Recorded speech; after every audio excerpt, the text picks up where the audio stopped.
Faly misaotra n'Andriamanitra isika ry mpiaino malala ry mpijery ajaina satria tonga indray ny fotoana izay ahafahantsika manohy mandinika ny tenin'Andriamanitra ao anatin'ity lohahevitra ity manao hoe fiaingana vaovao andro faefatra isika ho amin'ny anio miarabantsika minan-kavy amin'ny anaran'i Jesosy ny mpanomponao fifaliana Alain Franco omaly isika dia nahita sy nandre ary indrindra nentanina fa mila manao fiaingana vaovao ka ny fonao ny sainao dia tokony hiomana fa tsy maintsy ho tonga Jesosy, tsy maintsy ho tonga Jesosy ary ny toe-javatra misy rehetra eto ambonin'ny tany dia toy ny lakilosy maneno manambara sy milaza fa tsy maintsy ho tonga tokoa ilay fanjakana mandrakizay satria ho rava ny eto ny hita masontsika rehetra ankehitriny ange ho rava e noho izany azan-kinina amin'ny zavatra ho rava sy ho potika ny mombanao na trano na fiaro ninina zavatra hita maso ety dia ambarako aminao fa mandalo ihany izany ary ho potika sy ho rava ho avy Jesosy mila vonina ao amin'ilay fanjakana mandrakizay isika ka ny fonao sy ny sainao itsika teo dia aoka mba hifantoka sy ho vonina ny amin'izany toizantsika ary ny famelabelarina amin'ity anio ity kanefa milo indrindra ny amakitsika indray ny baiboly dia andeha hiaraka hivavaka isika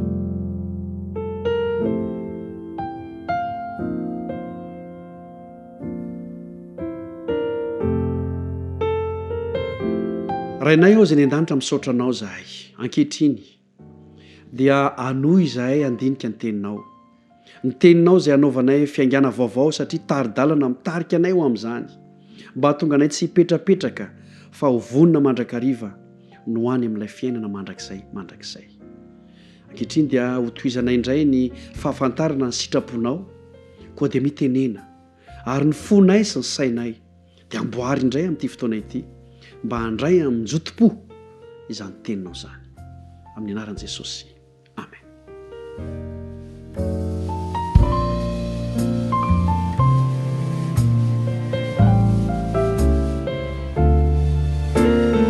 Lioka toko fafito ambin'ny folo andiny fefatra amby roapolo indray no vakitsika ho fanamafisana zavatra andresantsika omaly mahakasika amin'ny fiavian'i Jesosy.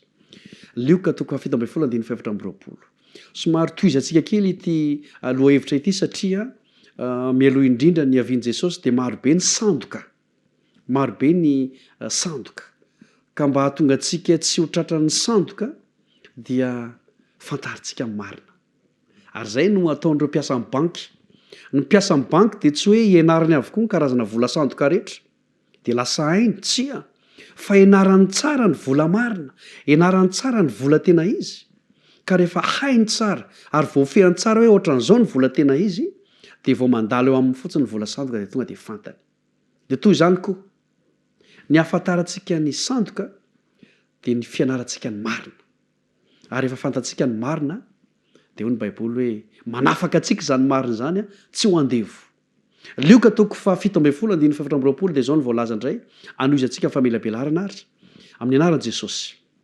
Lioka fito ambin'ny folo andiny fefatra amby roapolo fa tahaka ny elatra manelatra hatramin'ny faravodilanitra ka mahazavatra amin'ny farany koa dia ho toy izany ny zanak'olona amin'ny androny.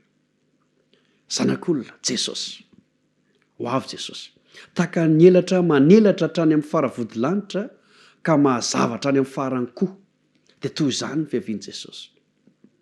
Aoka izany tsika tsy ho voafitaka fa hatrany amin'ny faravodilanitra dia mahita ny fiavian'i Jesosy fa tsy hoe olona vitsy na olona anankiray fa raha vao olona vitsy na olona anankiray tsy hatrany amin'ny faravodilanitra akory omaly dia hitantsika fa misy trompetra miaraka amin'ny anjely dia tadio fa efa sandoka izy izay. Lioka toko fito ambin'ny folo andiny fahatelo amby roapolo dia izao koa ny voalaza. Lioka toko fito ambin'ny folo andiny fahatelo amby roapolo. Ary ny olona ilaza aminareo hoe indro ery na indro ety nefa aza mandeha ianareo na manaraka azy. Mety misy olona zany hiteny hoe ary izy na hoe ery izy zay le sandoka satria fantatry ilay ratsy fa tsy maintsy ho tonga Jesosy dia asiany sandoka mba handrebirebena antsika. Raha misy miteny hoe ery na aty aza mandeha nareo na manaraka azy. Eto izany dia fampitandremana natolotra ao antsika rehetra. am'izao vanim-potoana misy antsika izao dia vanim-potoana ny karazan'ny fahabetsahan'ny fivavahana. Raha misy miteny hoe efa tonga ery Jesosy, efa tonga aty Jesosy, aza mandeha. Ianao zany aza miteny hoe zany ndray be finoana be fa andeha aho jereko zany tsia, aza mandeha. Aza manaraka azy. Zavatra mampalahelo nefa dia ity, indraindray efa tsara baiboly ohatran'izany ilay zavatra misy, dia zany vao me arahan'ny olona, zany vao me irodorodon'ny olona. Ny ahafantarana fa efa akaiky ny fanjakan'Andriamanitra, ny ahafantarana fa efa akaiky Jesosy dia mitombo ny zavatra sandoka maro samihafa, mitombo ny zavatra feno fitaka, indrindra ny fitaka ara-pivavahana. Asan'ny apôstôly toko voalohany 1:20 dia misy teny toy izao indray ovakitsika. Asan'ny apôstôly toko voalohany 1:20. Ary raha mbola nandinika ny lanitra izy ireo tamin'ny nandehanan Jesosy, indreo nisy roalahy teo anilan'ny akanjo fotsy, izay nanao hoe ry lehilahy Galaliana, nahoana no mijanona eto mijery ny lanitra ianareo? Jesosy mantsy niakatra tany an-danitra. Dia rehefa niakatra Jesosy dia mbola nijery ny traka teo ihany reto mpianatra reto, nefa Jesosy efa tsy hita intsony, namakivaky ny habakabaka dia tsy hita. Dia niandrandra teo, mety narary mihitsy angamba niatoka raha ohatra ka tsy tonga ity anjely ity izay niteny ry lehilahy Galaliana. Maninona nareo no mitsangana mijery ny lanitra eto fa iny Jesosy niakatra tany an-danitra iny dia mbola hoavy indray toy ny nahitanareo azy teo. Zany hoe tahaka ny akarany, zany hoe hita maso dia tahaka izay koa no hitinany. Fanatanterana ihany zany zay mahakasika an'ilay hoe fiavian'i Jesosy. Ary ity moa anisan'ny andininy malaza mahakasika ny fiavian'ny Tompo. Ny Apokalipsy toko voalohany 7 dia izao voalaza. Indro izy avy amin'ny rahona ary ny maso rehetra ahita azy, na dia izay nandefina azy aza, ary hitomany azy firenena rehetra ambony tany eny amen. Eto moa zany dia misy fanamafisana mihitsy hoe eny amen, ny dikany hoe amen dia ho tanteraka ane zany, ho tonga ane zany. Indro izy avy amin'ny rahona ary ny maso rehetra ahita azy. Zany hoe ny maso rehetra nizaniza zany ka nanana maso dia ahita ny fiavian'i Jesosy avokoa. Na dia izay nandefina azy aza, zany hoe na dia ireo olona tam'izany nandefina azy aza, izay efa potika soloa, efa vovoka, dia ahita an' Jesosy. Ary hitomany azy ny firenena rehetra ambonin'ny tany. Ry mpiara malala, ianao ve anisan'ilay hitomany sa ho faly amin'ny fiavian'i Jesosy? Eo amin'ny fanaran'Andriamanitra moa zany dia mizara roa mandrakariva. Na ianao faly, na ianao mitomany. Na ianao marina, na ianao diso. Na ianao very, na ianao voavonjy. Irariana rehefa tonga Jesosy. Ianao izay manana anjara miaino ny tenin'Andriamanitra ankehitriny, dia mba anisan'ilay ho faly. Fa eto zany dia hitomany azy ny firenena rehetra ambonin'ny tany. Zany hoe misy fitomaniana manerana an'izao tontolo izao amin'ny fiavian'i Jesosy. Ka ilay tomany io moa zany amin'ny ankapobeny dia tomanina nenina, satria ny firenena dia nieritreritra hoe haharitra, matanjaka ilay firenena dia haharitra. Dia hitomany izy satria aika tsy haharitra ilay izy fa ho potika. Fa tonga ilay fanjakana mandrakizay zay efa nomaniny Jesosy. Ao amin'ny Tesalonianina voalohany toko 5:20 dia averintsika ilay vaky teny izay fandresanao maly, ka izay maty eo amin'ny Kristy no hitsangana aloha. Misy fitsanganany tena maty. Misy maty mitsangana zany amin'ny fotoana hiavian'i Jesosy io. Somary hivirinantsika kely izay toko sy andiny izay satria ny tena mampatahotra antsika ankehitriny dia ny fahafatesana. Noho ireo karazana aretina. Raha izao ny tonga ny aretina dia maty dia ahoana, dia matahotra. Raha izao misy bomba milatsaka dia potika, dia maty, dia matahotra. Fa ianao zany rehefa ao amin'ny Kristy dia tsy matahotra. Ary ny hafantarana fa ao amin'ny Jesosy ny olona anankiray dia izy tsy matahotra ny ho faty zany. Fa nahoana moa zany ianao nisaky nivoaka dia hatahotra? na moto hoentinao na fiara entinao na bus andehananao dia matahotra ianao zany dia manapirofo fa tsy ao am' jesosy ianao fa ny alalàna fa ao am' jesosy ny olo anankiray dia tsy matahotra izy. Matio 4:17 dia zao voalaza Matio 4:17 ary am'izany andro zany dia iseho amin'ny lanitra ny famantarana ny zanak'olona ka dia hitomany ny firenena rehetra ambony tany. Am'izany andro zany dia isehony amin'ny lanitra ny famantarana. Isy famantarana zany ny amin'ny fiavian'i Jesosy ary dia isy tomany.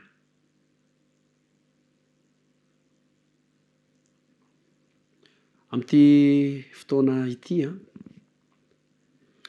tianao fanentanana amintsika indray, tianao antso amintsika. Zava-dehibe ny mianatra, zava-dehibe ny miasa, mitady vola, fa eo anatrehan'izany dia tianao antso aminao hoe aza izany no ataonao sakana, tsy havonina anao hitsenan'ny tompo. Matetika mantsika dia miteny hoe za ange mba te hivavaka za mba te hanompo an'Andriamanitra fa za nga manam-potoana hainareo ihany fa za io nge mamita fianarana za nge tena miasa be asa aiza moa no ahitako fotoana mba hahafahana mivavaka ahafahako manomana ny tenako hitsenan'ny tompo. Ry-piainy malala aoka tsy ho sakan'izany fa ny asanao sy ny fianaranao indrindra raha ny tokony anomponao an'Andriamanitra mba ho fitahiana le izy. Fa marobe nge ny olona miasa fa tsy mba mahita fifalianany amin'izany. Toy izany koa ny mpianatra izay mikely aina fatratra kanefa toa tsy mahita fahombiazana ny amin'izany satria nahoana tsy niarahany tamin'Andriamanitra le izy. Fa eny ampiasana eny ianao, eny ampianarana eny ianao dia tadio fa vahoaka ny lanitra ianao iny ary hody any an-danitra hitsenan'ny tompo tsy maintsy ho avy Jesosy.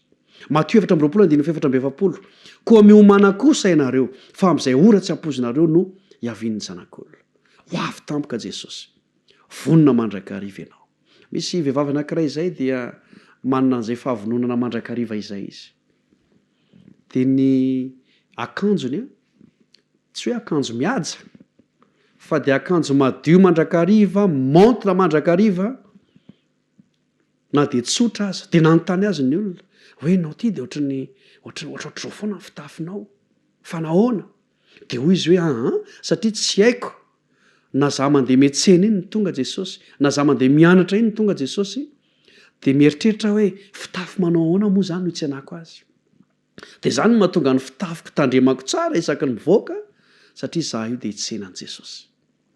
Mila anaovantsika fiaingana vaovao izany. Roviana ihany koa ianao no mba hanana an'izany fomba izany. Ka maraina atoandro hariva dia mieritreritra fa ho avy Jesosy. Ary ianao dia hieritreritra fa tsy eto ny fitsarana, tsy eto ny fiadanana, fa efa nomanina ho anao zany. Ndao anao fiaingana vaovao sika. Hitsangana, hieritreritra ny amin'ny fiainana mandrakizay sy ny fiavian'ny tompo. Hivavaka ho anao ankehitriny satria anisan'ny sakana ankehitriny ny zavatra iainantsika, ny asa, ny fianarana, ny fitadiavana dia tsy manam-potoana antsika hiomanana ho amin'ny fiverenan'i Jesosy. Koa dia hivavaka ho anao, hivavaka isika.